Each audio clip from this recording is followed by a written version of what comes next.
Enzo Recto, kalaban ang katiwalian at kasinungalingan, kakampi sa katotohanan at kabutihan. Attorney, nasan si Pastor? Yan. Yan din ang tanong ko kung saan siya ngayon exactly. Oo, that's also my question. And that is why siguro kaya nangyayari itong maraming problema po ngayon. Pero kayo po ba yung nakapag-usap lately?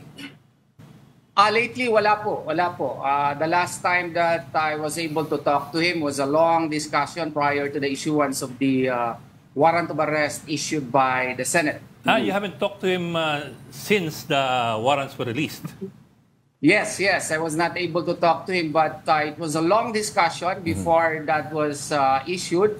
We already talked about certain scenarios as to what would happen because somehow he was able to foresee that these things may happen. So that is why I can talk for him based on his last instructions to me. Attorney, agree ba kayo sa statement ni former President Digong na overkill yung raid?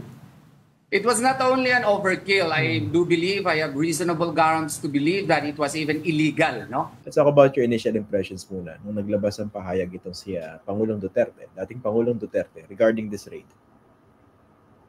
Well, unang-una klaro na hindi siya nagsulat ng statement na yon. Ibang-iba yung tono. Wag na muna natin pasukin yung substance, pero tono pa lang ibang-iba sa ating nakagawian sa tono ni dating Pangulong Duterte. Pangalawa, siyempre, yung issue na nire-raise na excessive use of force, ito ba daw ay magiging ito ba daw ganong klaseng overkill magiging tatak ng administrasyon?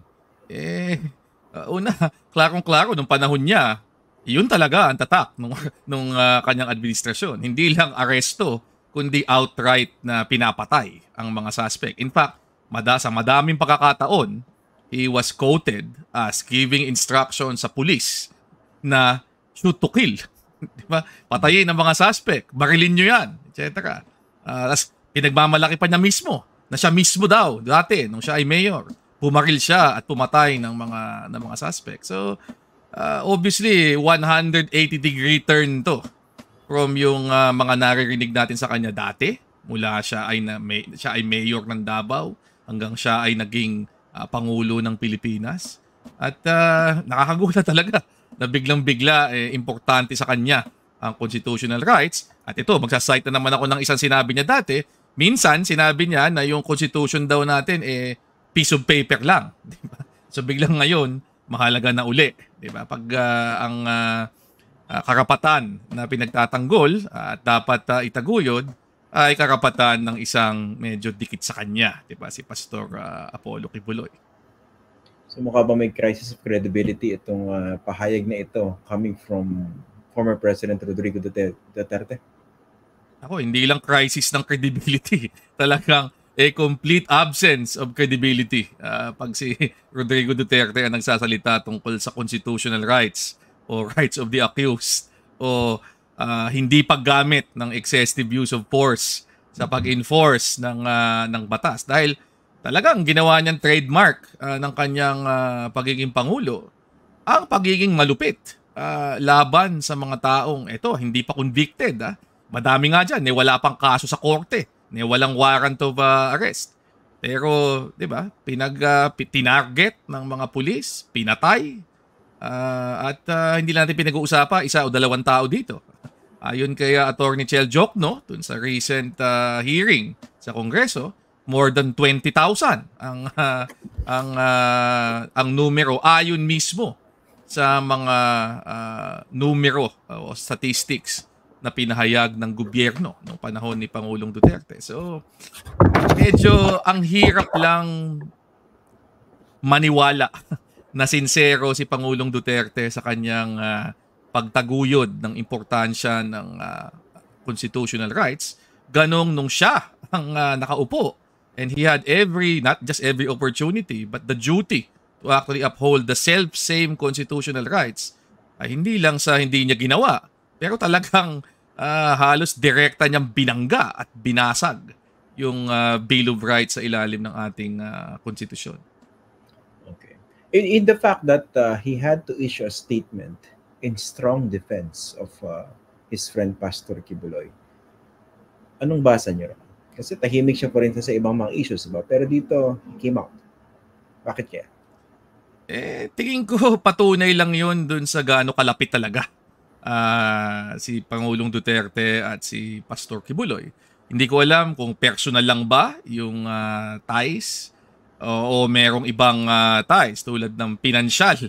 Dahil wag nating kalimutan, a few months ago, si Pangulong Duterte ang dinesignate na administrator ng lahat ng mga properties ng simbahan ni Pastor Kibuloy. So, clearly, merong hindi lang personal pero financial relationship na nag-i-exist dito. So, at hindi ito yung unang pagkakataon na nagsalita siya para depensahan si Pastor Kibuloy. Diba? Parang talagang every time na may mangyayaring ganito, nagsimula doon sa investigasyon sa Senado, nauwi doon sa aktual na pagka-file ng kaso sa korte, talagang hindi siya nagkukulang sa kanyang pag-i-issue ng statement para depensahan itong kanyang kaibigan, kapartner. Hindi ko alam kung sa negosyo, pero clearly may financial partnership in play dito. So, yun ang isang klarang dahilan. Pero tingin ko, bukod dyan, opportunity rin para gumuhit siya. Kasi 'di ba parang ilang beses na in the past few months na sinusubukan niyang i-project ang sarili niya bilang political opposition laban sa kasalukuyang administrasyon. So feeling ko, isa ring dahilan kung bakit siya gumuguhit sa issue na ito, pagkakataon para palabasin na, 'di ba? Ako ay tumututol sa kasalukuyang ginagawa ng administrasyong ito, kino-call out ko sila para sa kanilang mga maling ginagawa at maniwala kayo sa akin dahil ako ay sinserong tumitindig bilang political opposition laban sa kasalukuyang administrasyong Marcos. Okay. Ayan. Nadidinig niyo po ako. Malinaw. Napindot kasi ako, baka nagkamali na naman ako. Yung binabanggit nyo na sinisikap niya gumuhit, no? Bilang isang oposisyon dito sa panahon ni Marcos.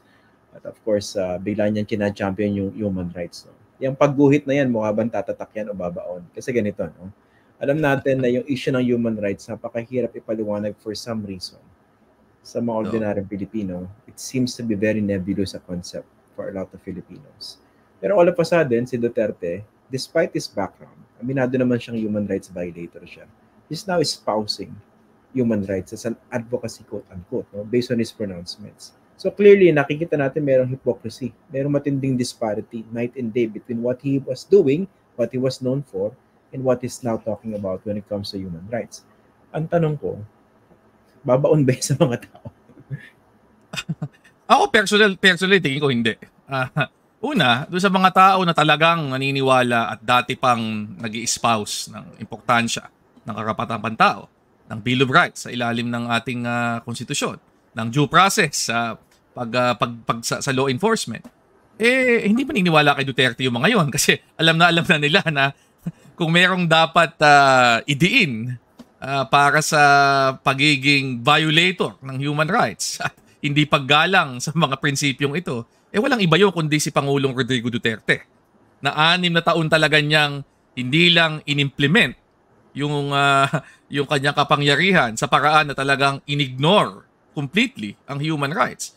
Pero sa kanyang mga pahayag, sa SONA, di ba? Talagang inaatake niya directly yung concept ng human rights, di ba? So medyo sa mga taong ito, ba't kami maniniwala kay Rodrigo Duterte? Ba't kami maniniwala na biglang nagbago ang kanyang isip? He had every opportunity in the 6 years na siya ay presidente, 'di ba? Na dapat itaguyod 'yan. Kung talagang mahalaga sa kanya, hindi ginawa. Ngayon, doon naman sa kanyang mga supporter, ang problema dito, buong career niya, yun ang sinasabi niya, hindi importante ang human rights .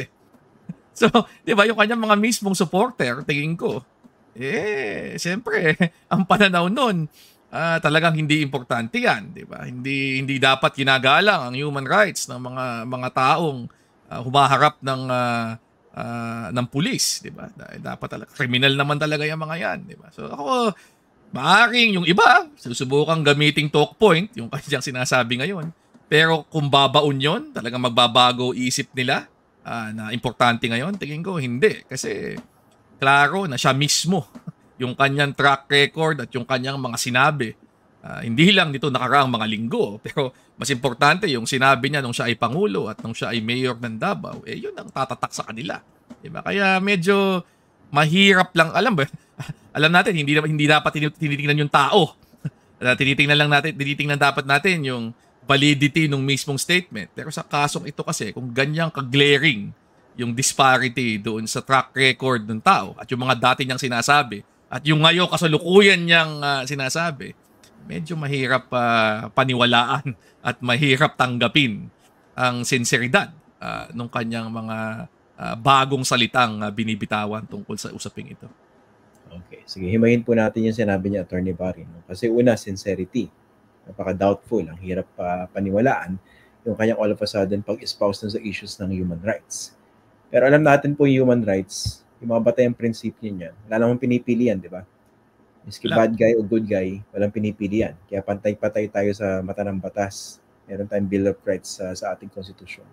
Puntahan natin yung sustansya. Okay? Yung tangkang pag-aresto kay Pastor Apollo Kibuloy. Ang pinopoint out ng kanyang mga taga-suporta, the authorities, the police, were trying to serve an arrest warrant. Hindi siya nakita, pero ang claim nila, bakit daw nag-conduct ng search?